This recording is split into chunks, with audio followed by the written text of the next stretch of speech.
Grave, measured tone. The gavel slammed down in a silent federal courtroom, punctuating a sentence that few saw coming. Judge Cleric had just handed Witherstorm, a known school bully, a life sentence in maximum security, no chance of parole. The charges weren't for typical schoolyard misconduct. The defendant stood convicted of aggravated kidnapping and the systematic terrorization of citizens through the use of high-level dark magic. His victims were JJ Warden and Mikey.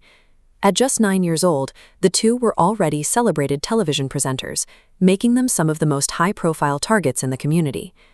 To understand why a dispute between students escalated into a federal terrorism case, we have to look past the courtroom drama and reconstruct the victim's psychological state of mind on the morning they disappeared. Exhibit A in this investigation isn't a weapon, but a hyperfixation. Hours before the attack, JJ was immersed in the high-pressure world of volcanology. This diagram shows the Volcanic Explosivity Index, or VEI. It's a logarithmic scale from 0 to 8 that scientists use to measure an eruption's power. Because it's logarithmic, every single step up the scale represents a 10-fold increase in the volume of material blown out of the Earth. JJ was specifically studying magmatic eruptions. These are driven by gas decompression. As gas bubbles expand within the magma, they propel a towering ash plume tens of kilometers into the sky. He contrasted this with phreomagmatic activity. This occurs through the violent interaction of magma and water, often in a caldera lake like this one, where the sudden temperature change causes the magma to shatter and explode. These events can trigger lahars, heavy, fast-moving mudflows that carry the consistency of wet concrete. They are nearly impossible to outrun and can bury entire landscapes in minutes. In hindsight, JJ's obsession with rising pressure, inescapable flows, and sudden cataclysms provided a grimly accurate preview of the environment he was about to enter. While JJ was focused on the Earth's pressure, Mikey was struggling with a different kind of burden, a clinical diagnosis of hippopotamonstrasis squipedaliophobia, a debilitating, paralyzing fear of long words. Everything unraveled in the Maiden International School auditorium during a presentation of Witherstorm's new painting. JJ didn't hold back, dismissing the work as trash in front of the student body. Witherstorm's reaction was immediate and violent. He threatened to burn the skin off their bones, just as a dark portal manifested, dragging both boys into a void. The school faculty moved into a crisis footing. They locked down the hallways and called in portal specialists to analyze the residual energy left in the auditorium. By combining his own rage with Mikey's specific phobia, Witherstorm had built a trap that was as much a psychological cage as a physical one. When the boys finally regained consciousness, they found themselves inside the anomaly, physically strapped to a bed rigged with high-voltage electrodes. Witherstorm gave them a choice: master the laws of electrical engineering or face the consequences of the machine.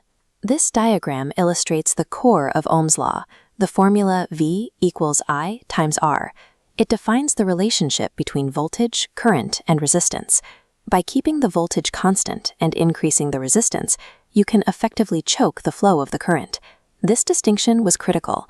Ohmic conductors have a constant resistance and follow a straight line on a graph. Non-ohmic conductors, however, change their resistance based on factors like temperature, resulting in this curved line that makes the current much harder to predict. Witherstorm was using these calculations to refine a larger machine, one designed to seek out and destroy every conductor in the school. In that chamber, mastery of the math was a manual for survival. By calculating the required resistance in real time, the boys could manually intervene in the machine's circuitry, dampening the current to a non-lethal level whenever the voltage spiked. The torture escalated when Witherstorm dropped the boys into boiling water while whispering a 52-letter word, specifically chosen to trigger Mikey's phobia. By Sunday, the anomaly grew unstable. The magical bleed-over caused a car crash into the facade of the Grand Egyptian Museum, leaving behind a trail of high-energy discharge. That discharge was the breakthrough the rescue team needed. By cross-referencing the electrical signature at the museum with the residue in the auditorium, the science team triangulated the boys' exact dimensional coordinates and launched a Monday morning extraction. The rescue succeeded because Witherstorm couldn't contain his own escalation. His magical outburst at the museum became the very beacon that allowed the outside world to find him. Mikey recovered in the hospital, and though he was weakened by low blood pressure and the stress of the anomaly, he was finally safe. With the victim safe, the legal system acted swiftly. Judge Cleric ensured Witherstorm was permanently removed from society, citing him as a continued existential threat. Whether facing the pressure of a volcanic eruption or the math of a high-voltage circuit, JJ and Mikey proved that knowledge is more than just academic. It's the tool that brought them back to the screen.